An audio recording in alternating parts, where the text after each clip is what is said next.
എന്റെ ഗോൾഡ് എവിടെ? ഇവിടെ നിങ്ങളല്ലേ ചോദിച്ചേ ഗോൾഡ് എവിടെയെന്ന്? എന്ത് പറ്റുമോളെ? ഞാൻ അറിയാതെ ലോക്കറിൽ നിന്ന് ഗോൾഡ് എടുത്തിട്ട് അത് ചോദിച്ചോ മിണ്ടാ നിൽക്കുക.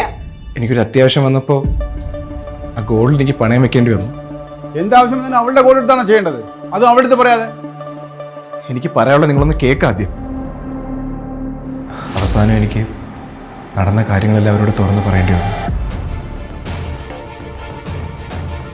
Congratulation sir. Thank you sir. Interview clear ആയിട്ടുണ്ട്, ജോബ് ഓഫർ അവർ പറഞ്ഞിട്ടുണ്ട്. അടുത്ത സ്റ്റെപ്സിന് സർ അടുത്തത് പ്രോസസ്സിംഗ് ഫീസ് ക്ലിയറൻസ് സർട്ടിഫിക്കറ്റിനായിട്ട് 10 lakhs അടയ്ക്കണം. 10 lakhs? സർ ഈ എമൗണ്ട് അടച്ചാലേ ആ പ്രോസസ്സിംഗ് കംപ്ലീറ്റ് ആവുള്ളൂ. ഇത് കമ്പൽസറി ആണ്.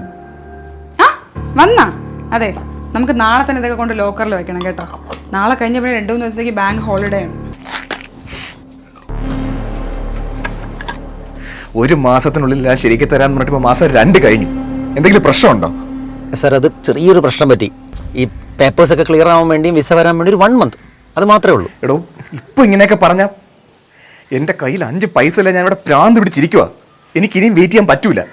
ജോലി പറ്റില്ലെങ്കിൽ വിട്. താൻ മേടിച്ച പൈസയെങ്കിലും തിരിച്ചതാ. ഒരു റിലേഷൻഷിപ്പിൽ ആദ്യം വേണ്ടത് ട്രസ്റ്റാണ്. കല്യാണത്തിന് മുമ്പ് ജോലി പോയത് പറഞ്ഞില്ല, പിന്നെ ജർമ്മനി പോകാൻ വേണ്ടി ഞാൻ അറിയാതെ എൻ്റെ ഗോൾഡും എടുത്ത് പണയം വെച്ച്. ഇനിയെങ്കിലും ഒന്ന് തുറന്ന് പറ, ഞാൻ അറിയാതെ വേറെ എന്തെങ്കിലും ഉണ്ടോ?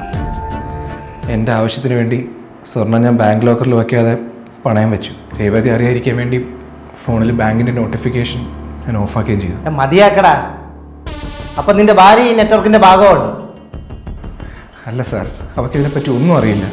കഴിഞ്ഞ 30 ദിവസത്തെ നിന്റെ ബാങ്ക് അക്കൗണ്ട് സ്റ്റേറ്റ്മെന്റ് ആണിത്. ഇന്ത്യയിലെ പല സ്റ്റേറ്റുകളിൽ നിന്നായി നിന്റെ അക്കൗണ്ടിലേക്ക് വന്നിരിക്കുന്നത് 89 ലക്ഷം രൂപയാണ്. ഇത് നിനക്ക് അറിയില്ലെന്ന് പറഞ്ഞാൽ സുല്ലേ? സാറിന് പൈസയ്ക്ക് അത്യാവശ്യമാണെങ്കിൽ ഞാനത് സോർട്ട് ചെയ്യാം. എൻ്റെ ഒരു ക്ലയൻറ്റ് ഇന്ന് എനിക്ക് 15 lakhs അയച്ചരാന്ന് പറഞ്ഞിട്ടുണ്ട്. ഞാൻ അവർക്ക് സാറിൻ്റെ അക്കൗണ്ട് നമ്പർ കൊടുക്കാം. സാർ അതിൽ നിന്ന് ഒരു 2 lakhs എടുത്തിട്ട് ബാക്കി എമൗണ്ട് ഞാൻ തരുന്ന അക്കൗണ്ട്സിലേക്ക് ട്രാൻസ്ഫർ ചെയ്താൽ മതി. അങ്ങനെ ഒരു 5 ട്രാൻസാക്ഷൻസ് ആകുമ്പോഴേക്കും സാറിൻ്റെ എമൗണ്ട് ബാലൻസ് ആവുമല്ലോ. എൻ്റെ പൈസ എനിക്ക് തിരിച്ചിട്ടാൻ വേണ്ടി അയാൾ പറഞ്ഞ അക്കൗണ്ടിലോട്ടൊക്കെ ഞാൻ പൈസ ഇട്ട് കൊടുത്തു. അതല്ലാതെ എനിക്ക് ഈ സ്കാമോട്ട് യാതൊരു ബന്ധവുമില്ല സാർ. ഇനി നീ പറയുന്ന സത്യമാണെങ്കിൽ പോലും ഈ കേസിൽ നിനക്ക് ഊരി പോകാൻ പറ്റത്തില്ല. ഓരോ ട്രാൻസാക്ഷനും 2 ലക്ഷം രൂപ നീ കമ്മീഷൻ വാങ്ങിയെന്ന് നിന്റെ അക്കൗണ്ട് സ്റ്റേറ്റ്മെന്റ് വഴി ഞങ്ങൾക്ക് പ്രൂവ് ചെയ്യാൻ പറ്റും. പിന്നെ സരിൻ്റെ കാര്യം, അവന് നീ പൈസ കൊടുത്തതിനുള്ള എന്തെങ്കിലും തെളിവ് നിന്റെ കയ്യിലുണ്ടോ? ഇല്ല.